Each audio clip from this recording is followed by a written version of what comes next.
Pre hospodárov v Krišna vedomí sa odporúča mať doma vlastné božstvá Gourangu a Nityanandu. Týmto spôsobom sa k ním dokážu ľahšie vzťahovať skrze to, že im pravidelne varia a obliekajú ich. Je to podobné deťom, ktoré majú bábiky, akurát je to povýšené o porozumenie toho, že tieto osoby sú zdrojom všetkého a sídlia priamo v našom srdci. Pre bhaktov s väčšou fantáziou to nie je až tak potrebné. Môžu vidieť Krišnu v náhodných veciach podľa toho, čo v živote riešia. Od svetla slnka až po strašidelnú hromadu oblečenia v noci.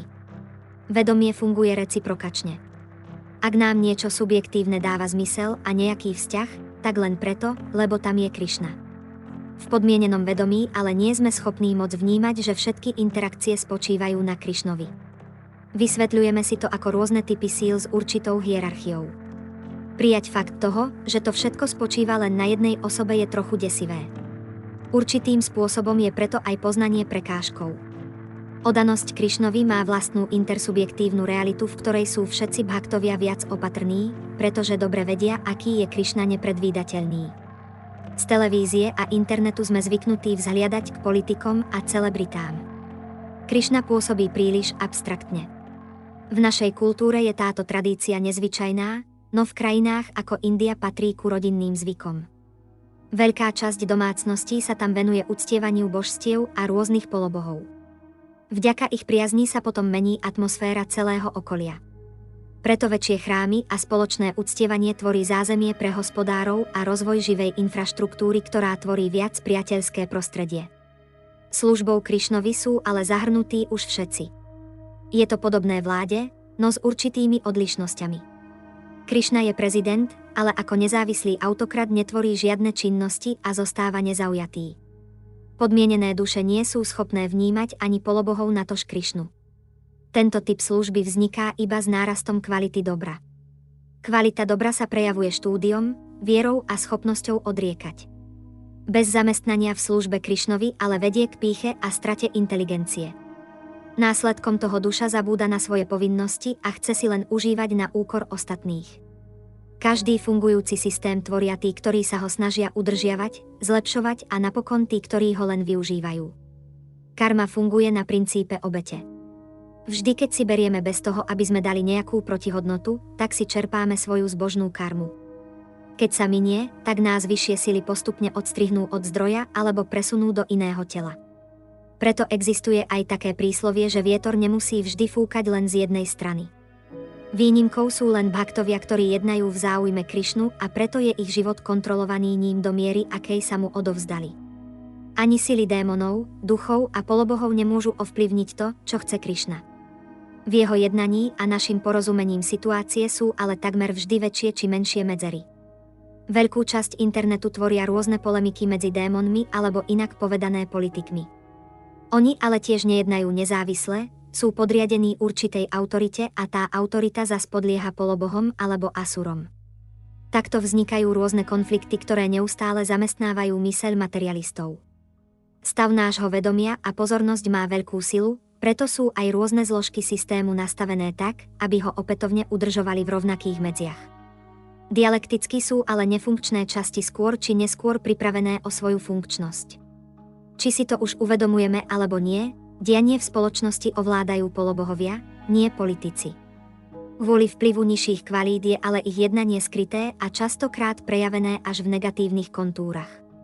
Rôzne stavy mysle vznikajú tiež ich pôsobením. Je napríklad vtipné, že ľudia zaplatia ohromné peniaze, aby chránili svoje súkromné dáta, neuvedomujúc si fakt toho, že vyšší polobohovia majú neustále prístup k ich denným činnostiam, myšlienkam a motiváciám. Ako svedkovia rôznych činností sú to oni, kto ako výrazný faktor ovláda vnútorné rozpoloženie a rozhodnutia ľudí. Sami sú totiž závislí od Krišnu a jediné, čo im udržuje ich pozície, je kvalita dobra. Preto ak u nich prevládne kvalita vášne, tak sú poslaní späť na zem.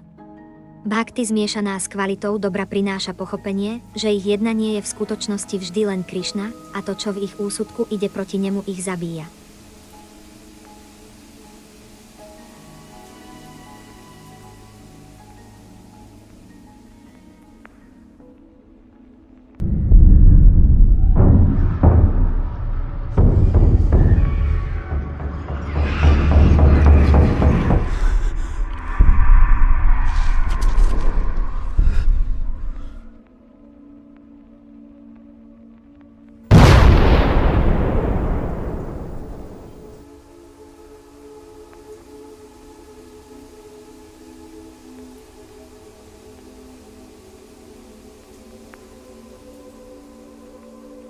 tohto pre nás môže vzniknúť otázka. Prečo podmieneným dušiam spôsobujú toľko utrpenia? Šríla Prabhupáda dáva príklad doktora. Pacient má tráviace problémy a doktor mu predpíše určitú dietu. Naša myseľ a telo je s nimi týmto spôsobom neustále v kontakte. Sú to podmienené bytosti ako my, ale pre svoju funkčnosť potrebujú určitú potravu. Častokrát si neuvedomujeme fakt toho, že aj to, čo je pre druhých neprejavené, je pre Krišnu a hlavných polobohov vždy viditeľné. Bhakta má ale možnosť svojou meditáciou o Krišnovi napomáhať ich pôsobeniu. Vykonávaním obetí a zvlášť spievaním Mahamantry sa naše vedomie a inteligencia obráti smerom ku Krišnovi. Táto oblasť vedomia sa prirovnáva k silnej žiare. Hmota je temnota nevedomosti a príchodom k pravde môžeme na chvíľu oslepnúť. Zmätok môže vzniknúť z rôznych typov pochybností a neschopnosti správneho prístupu. Zvlášť ak máme určitú predstavu o Krišna vedomí a realita nekorešponduje s tým, čo očakávame. Tento svet je určitý typ väzenia. Preto aj my ako duše nie sme v ideálnych podmienkach.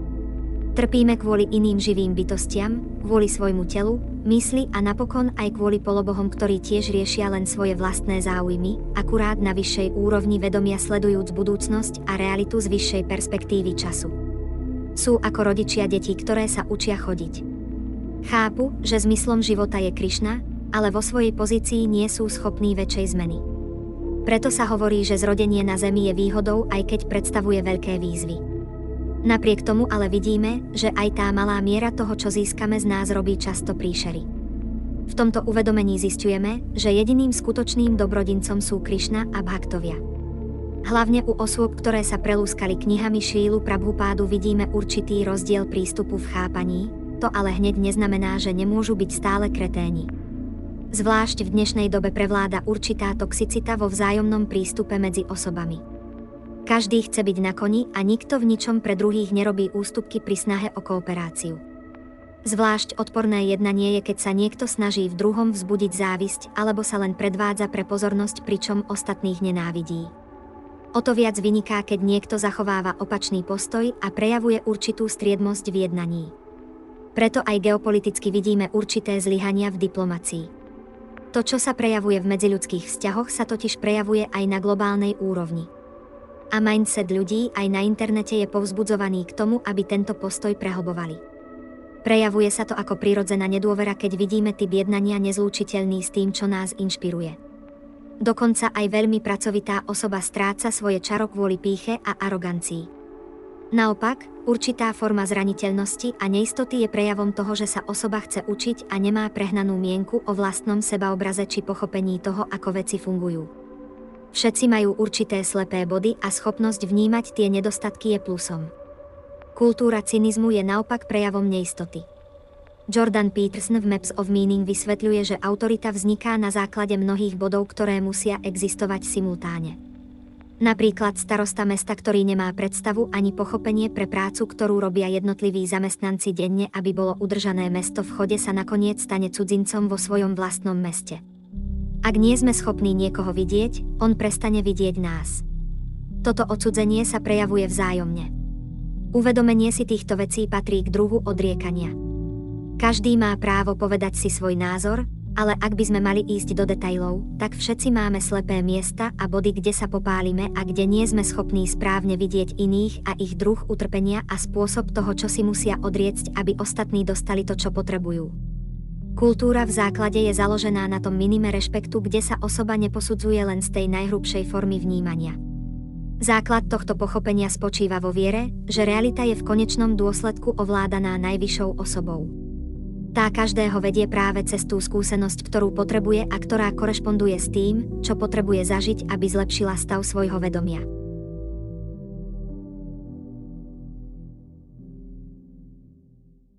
You got a liver? Liver? No, I'm saying I have a bone in my back. I know, but I'm saying, do you have a liver anymore? Unless when I'm drinking a little bit, yeah. I thought you gave your liver to your dad. I did, a long time ago. That was a long time ago, Sean. So you don't have a liver now? No. When I'm drinking? Yeah. When I'm drinking? No. Why? No, I just want to.